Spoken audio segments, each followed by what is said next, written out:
Okay, so we're chatting here in Laurelhurst. What's your name? My name's Charlotte. Charlotte. Good to meet you. I'm Ryan. This is my friend Destry. Yo. So Charlotte, we're doing this this video thing. I'm gonna put it on YouTube later if you're okay with that. Sure. And so I'm talking about changes that need to be made in the world and how you personally are embodying those changes, or wish to if you're not currently. So you mentioned engineering. Yeah, I'm a structural engineer. Oh, cool. And I want to design eco-friendly high-rise buildings. Oh, that is so cool. Mm-hmm.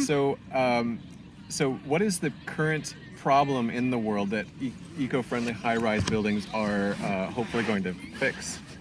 It's just that steel and concrete are horrible building materials. They're not eco-friendly, and the only real eco-friendly building material that's renewable is timber, because we can plant more trees.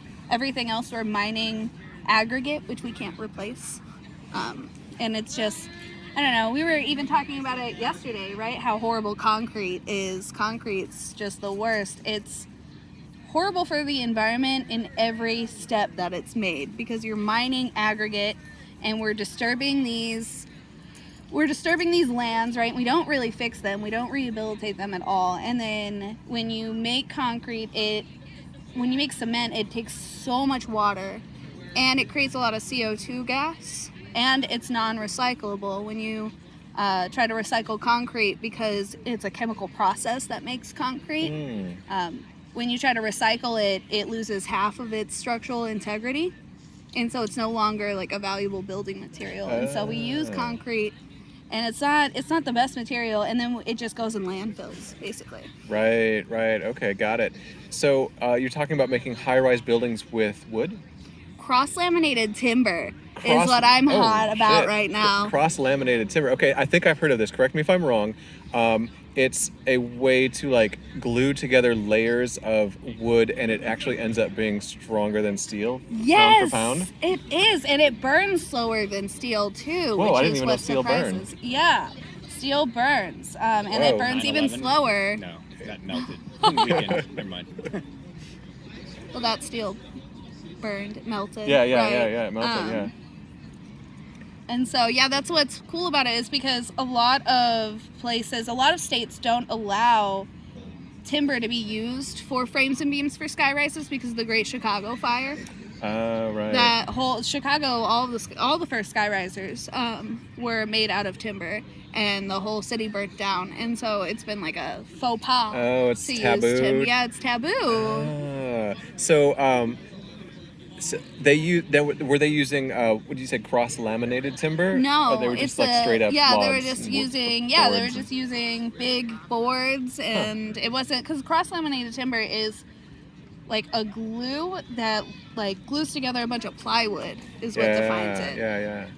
And so it's new. It's actually, I think it's mostly used in like Portland right now, like specifically like We local. got so many trees. Yeah. Well, I don't know if it's that. I don't know why it's mostly here. I think our code laws is that we can make a skyrise up to 3 stories with timber, and that's more than most places.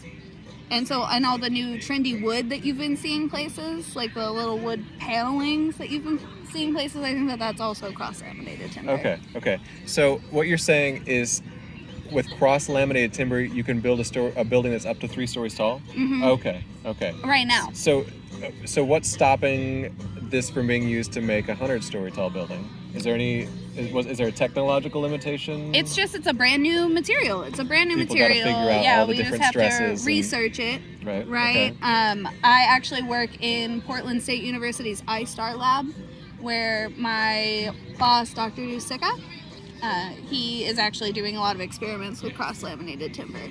Okay. And it's pretty cool. So what makes it burn slower than steel? I have no idea. Is it the glue, maybe? I wish I could tell you, honestly. Is it maybe it's compressed so densely that fire just has a hard time penetrating it? I think it is the fact that it's like very dense, maybe. Right, and being wood, it's probably good insulator. Like steel is a good conductor of heat, right? Yeah. Right, and so wood is way more of an insulator. and so the heat probably just has a harder time getting into it. Do you know aluminum's also stronger than steel? Hmm. Yeah, like I didn't know aluminum. that. Yeah, that's it's- cool. Aluminum can be stronger than steel. Aluminum is stronger than steel, bro. It's going to depend on the grade.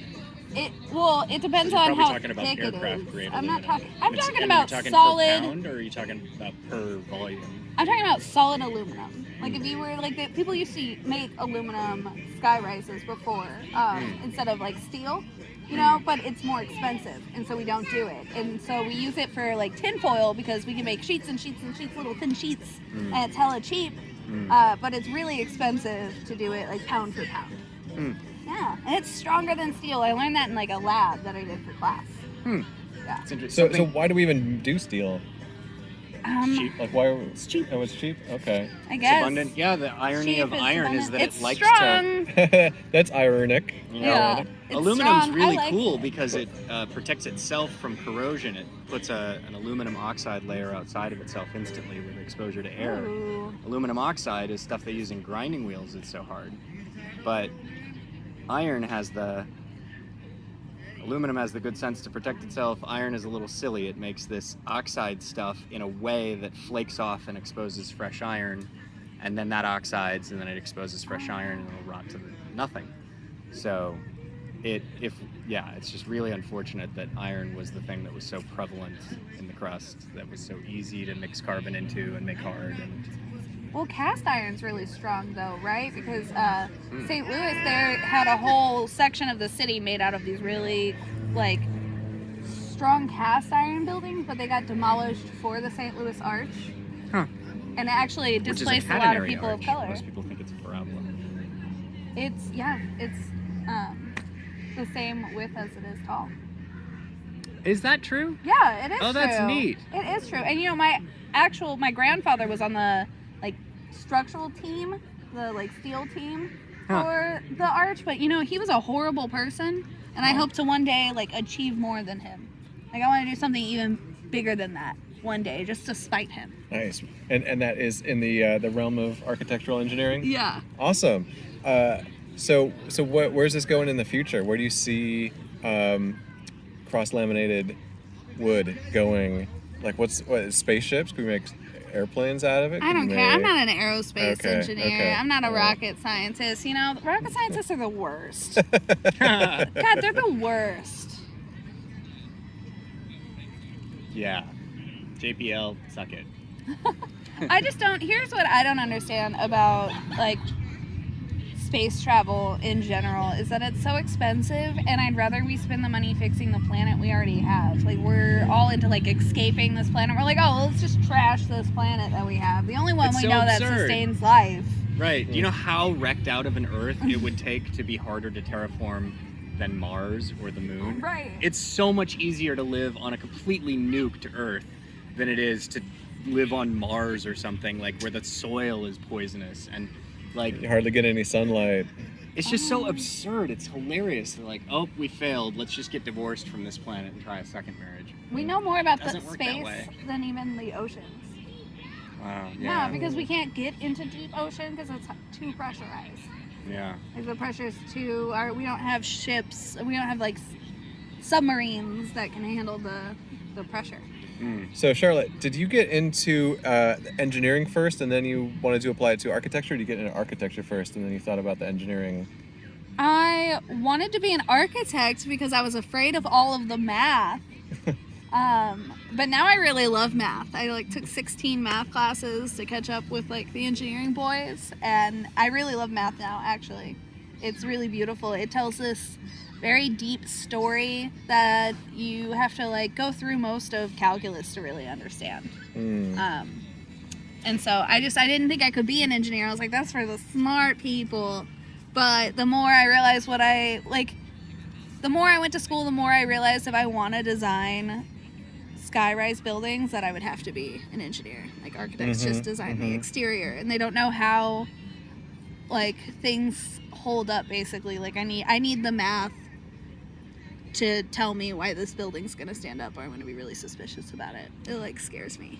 Right. Have you tried anything with these softwares where you input the design goals and variables you need to take into account, and then it like generates thousands of variations on what would solve that problem. And as you as the designer, you just pick the one that you like the best.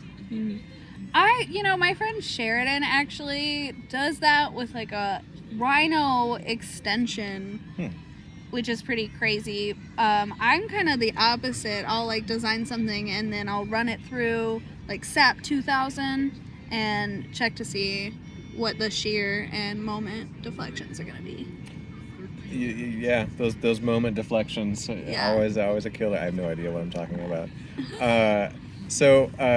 You're in school right now studying about this? Yeah, I actually just got into grad school. Just got into grad school grad school for Where at? structural engineering. PSU. Good job. And then so after grad school, is there a doctorate program you're looking at, or you think you're gonna start trying to make these buildings happen? I probably will try to make these buildings happen because I really want to get into the field. But being a building doctor sounds really appealing. Right? I'm a building doctor. You're a building doctor. You got your building's leaking some fluids, and you got to figure out what's wrong with it. I guess that sounds like a fluid doctor. Did you see the building that was burning down yesterday? You hear about that? No. Oh yeah, down on the close in east, southeast, a building that was kind of abandoned. It was being used by homeless people. It caught fire, and nobody knows why. But meth explosion. Maybe, who knows? Apparently, everybody got out okay, but you never know.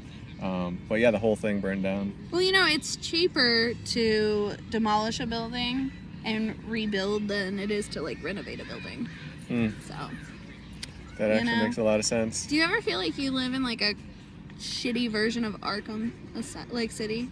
Oh, like the Arkham Asylum? Yeah, like no, the like Batman Arkham thing? City, like Gotham City? Yeah, no, Gotham City. Okay, so the lore is Gotham City develops there's a little like ghetto portion of it that just becomes Arkham City, where they put all the criminals. Okay, I'm not really familiar with Batman. Oh my gosh, you should look into it. There's a whole video game, Arkham City. It's the best Batman video game. It's on PlayStation. Nice. It's the best one. Yeah, when did it come out? Like 2012. It's old. It's good. Huh. Nice.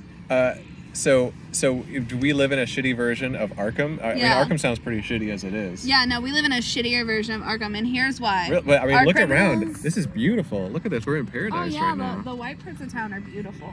The white parts of town are really beautiful. But, like, outside of this little bubble of niceness... You got Gresham.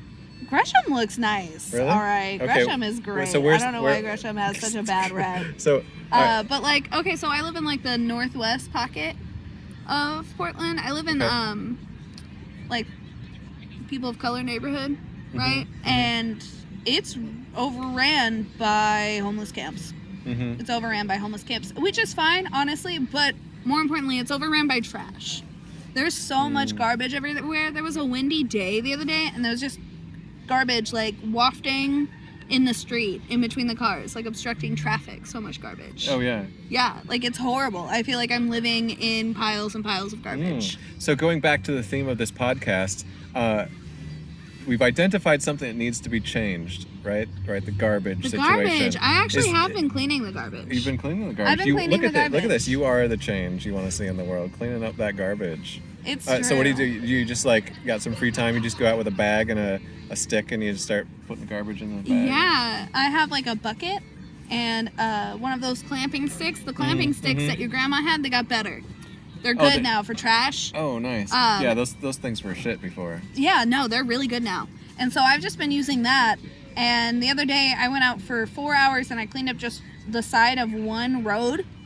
And I picked up 25 gallons of trash. And I wasn't even a fourth of the way done. Like, there's so much trash everywhere. Go you. Look at that. Yeah. I don't know. There's an Instagram page called Portland Looks Like Shit. And it's true. You can definitely cherry pick some shitty locations in Portland. Yeah, Hey, well, thanks so much, Charlotte, for being on my podcast. I'm going to put this up on YouTube. Yay, and you'll be famous. Yay, famous. All right.